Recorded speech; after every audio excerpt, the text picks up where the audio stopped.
Now here's a real favourite in the gardening world in terms of alpines, and it's Albrecia deltoidea. Oh, I love this little one.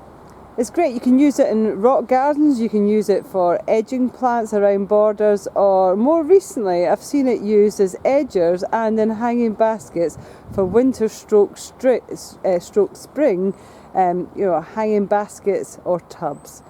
It's a cracking little plant, flowers for quite a long time. The only thing is that it tends to die out after a few years if it's not tended to and cut back regularly. And the last 2 years where it's been ever so dry here in the United Kingdom, our clump in another area of the garden has dried out. So that likes full sun. You can see it's sunbathing here at the moment.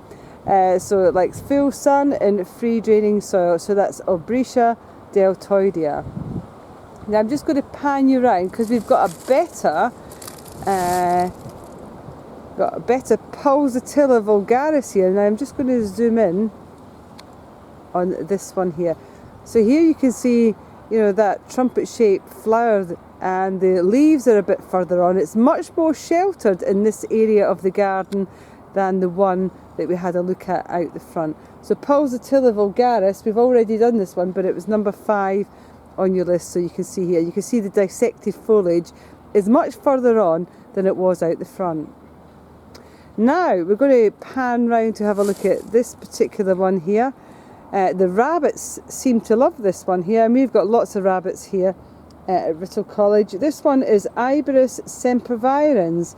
This is a bit of a taller alpine, this one here, up to 25 centimetres tall. Again, it likes full sun, a native to the Iberian Peninsula in southwest Europe. Commonly known as the perennial candy tuft. This one, unlike some of the other alpines, where if they don't have free draining soil, they tend to die out in the winter time because it gets too boggy a condition for an alpine. This one tends to do in most garden soils as well, and it's got these lovely, really pure white flowers that you can see on it here.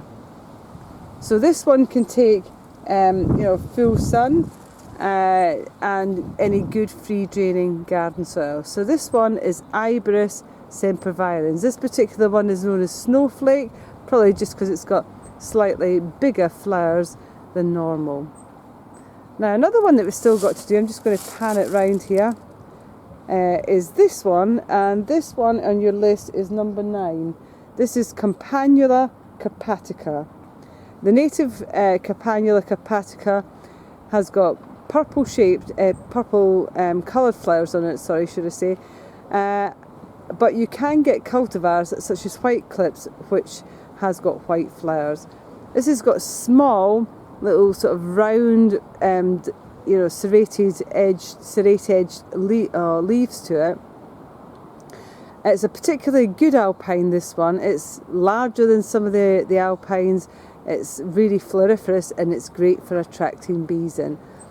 So unlike some of the other alpines which must have full sun, this one's another one which can take partial shade, just like the Saxifraga cross urbium. So, which is ideal because this is slightly shady, the area in which this has been planted, so it's doing ever so well. But make sure it's got a good free draining garden soil. So that's Campanula carpatica. I'm going to move round to have a look at some of these other ones here, just to go over them. We have, again, on this one here, I'm going to zoom in so you can see the foliage maybe a little bit clearer. This is another Helianthemum rhodanthicarneum. I'm not sure if this particular one is rhodanthicarneum, unlike the other one. I think this one actually might be a yellow cultivar. It's not in an area where I normally work, but this definitely is the species. So it's got these long, narrow, linear leaves, and it will have saucer-shaped flowers on it, which are excellent for the pollen and the nectar to attract the bees in. Moving round.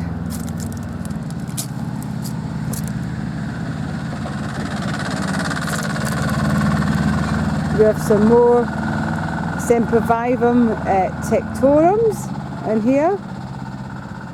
And not on our list, but we've got a lovely little sedum spathifolium, and this particular cultivar is Capo Blanco.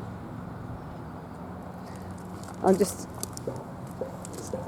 span back so you can see this is a lovely little seating area that we've got at Rittle, with a retaining wall, which a lot of people can do in their own gardens to house some alpine plants. So just if you want to get your list out and then just go through your list, we've got Dianthus alpinus number 1, Helianthemum rhodanthicarneum number 2, number 3 is Iberis sempervirens, number 4 is Phlox subulata, number 5 is Pulsatilla vulgaris, number 6 is Saxifraga cross urbium, number 7 is Sempervivum tectorum, number 8 is Abritia deltoidea, number 9 is Campanula carpatica, and number 10 is Armeria maritima. Thank you.